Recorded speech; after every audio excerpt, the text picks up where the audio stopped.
Okey, untuk risiko MNC pula, saya pakai akronim PPEC. Politik, pemilikan negara, ekonomi dan juga kadar pertukaran wang. Okey, kalau untuk risiko ekonomi ni, apabila berlakunya perbezaan sistem ekonomi, dia juga akan mempengaruhi hasil keuntungan organisasi jugalah. Okey, risiko politik pula apabila berlakunya ketidakstabilan politik, dia akan memberi kesan kepada perniagaan lah sebab perniagaan telah berjalan dengan biasa. Risiko kredit ni pula, ni yang paling saya suka nak cerita, iaitu merujuk kepada apabila pengimport tu dia tak bayar barang daripada pengeksport.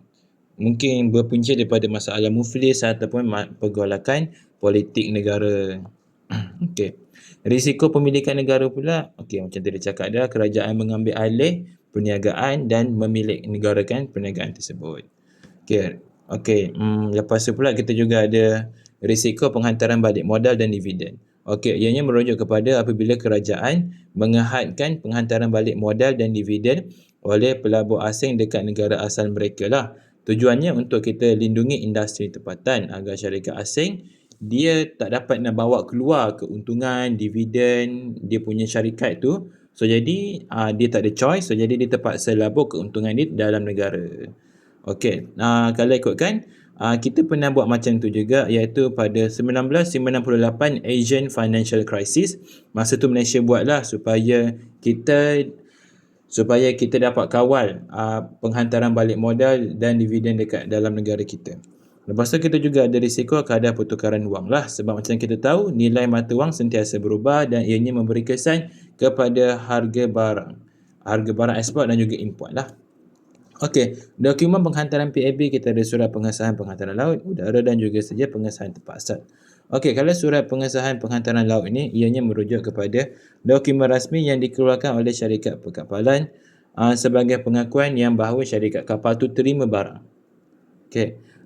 Untuk surat pengesahan penghantaran laut ianya juga merupakan hak milik penama dan juga boleh didagangkan dan juga boleh dicagarkan, Dan bila boleh dicagarkan maksudnya dia boleh buat kontrak untuk dapatkan pinjaman lah. Okey, tapi berbeza dengan udara pula, ianya merupakan dokumen yang dikeluarkan oleh syarikat penerbangan sebagai bukti terima dan juga untuk hantar barang melalui kapal terbang. Tapi untuk dokumen ni dia berbeza dengan penghantaran laut sebab dokumen ni dia bukannya hak milik, jadi dia tak boleh dicagarkan. Okey, maksud hak milik dekat sini maksudnya kan bank yang pegang dokumen tu, maksudnya bank sebagai penjamin. Sebab apabila melibatkan penghantaran laut ni, biasanya lambat dan banyak risiko kalau kapal tu tenggelam. So jadi disebabkan oleh itu juga apabila bank tu yang pegang, so jadi secara tak langsung dia menjadi hak milik kepada penama, kepada orang yang pegang tu lah, iaitu kepada pengimport tu lah, sebab dia yang dapat barang tu kan. So jadi yang si pengimport tu dia boleh je cagar barang dia tu dekat pihak bank pada bila-bila masa lah. Beza dengan udara, kalau hantar barang pakai kapal terbang dia lagi cepat. Jadi sebab tu juga tak dia tu. Tapi kalau untuk huraian ni dan penjelasan tu kalau saya salah, saya minta maaf sebab saya pun kurang faham sikit sebenarnya.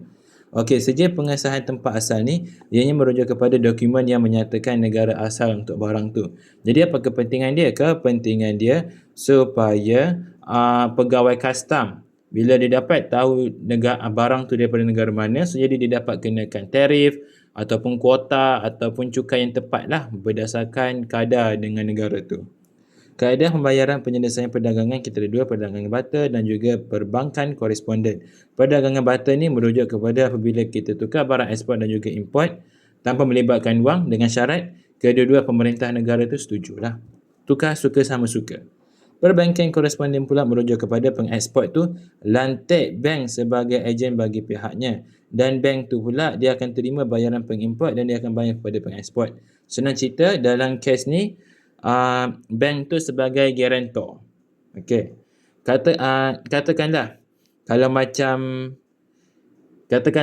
macam pengimport tu tak bayar kepada pengeksport, bank yang akan dahulukan wang kepada pengeksport.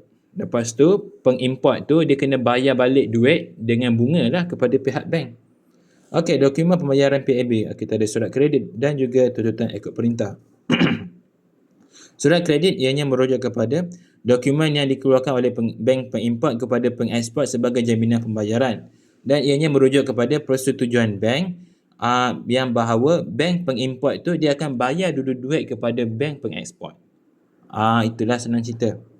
Tuntutan ikut perintah pula ianya merujuk kepada dokumen bertulis tanpa syarat antara pengeksport dan juga pengimport untuk membuat tuntutan bayaran. Okey, kalau pengimport sign agreement ni, maksudnya dia sanggup membayar hutang kepada pengeksport lah. Okey, kesan kadar pertukaran wang kalau dolar naik. Kalau dolar naik, maksudnya RM turun. Maksudnya eksport kita naik sebab harga barang kita murah.